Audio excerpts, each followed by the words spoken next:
Hi, Jacq Hackett here. Back to reality this week, back in Australia. Really good to be home and also really good to be back in the same time zone as my clients. Makes life a bit easier. Last week I had a question from someone about subcontracting as a consultant and how to go about that. So I thought I'd give you what I do in those sort of situations. So even though I work primarily on my own as a consultant, there are times when I subcontract another consultant to work with me. And it might be because the project is just too big, it needs more than one consultant.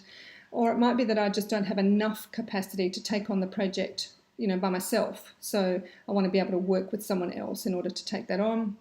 Or it might be that I just need another skill set, a skill set that I don't have. So in those kind of circumstances, I would subcontract another consultant in. I have a couple of trusted colleagues that I love working with from time to time, and they do the same with me. They'll subcontract me into a project for similar kind of reasons from time to time.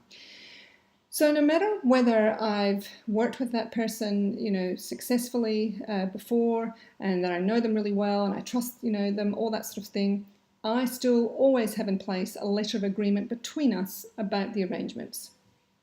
So the things that I outline in that letter are, the number of consulting days that they're actually being contracted for and the key tasks that they need to complete as part of the project.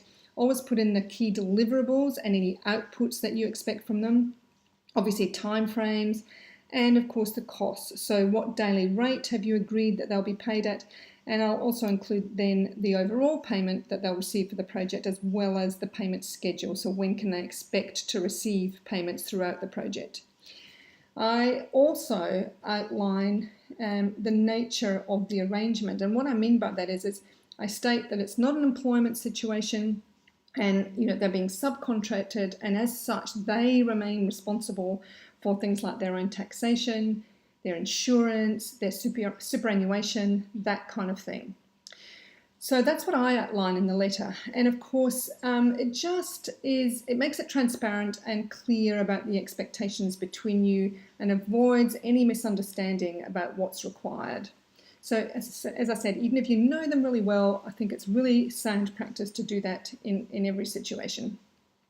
And of course, the other thing to note is that when you are subcontracting another consultant into a project, you should always include that in your consultancy proposal so the client is clear about who's involved in the project and who's taking responsibility for what.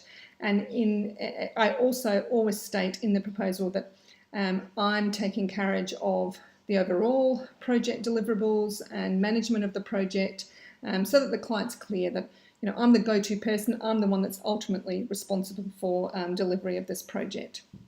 So that's what I do every time when I'm subcontracting another consultant. I really encourage you to think about doing it. It's a great experience to work with another consultant. Well, in the main, it is a great experience working with another consultant.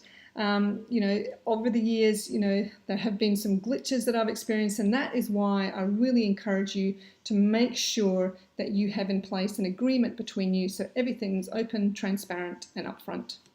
Hope that's helpful if you've been thinking about subcontracting, and I hope you have a great Friday.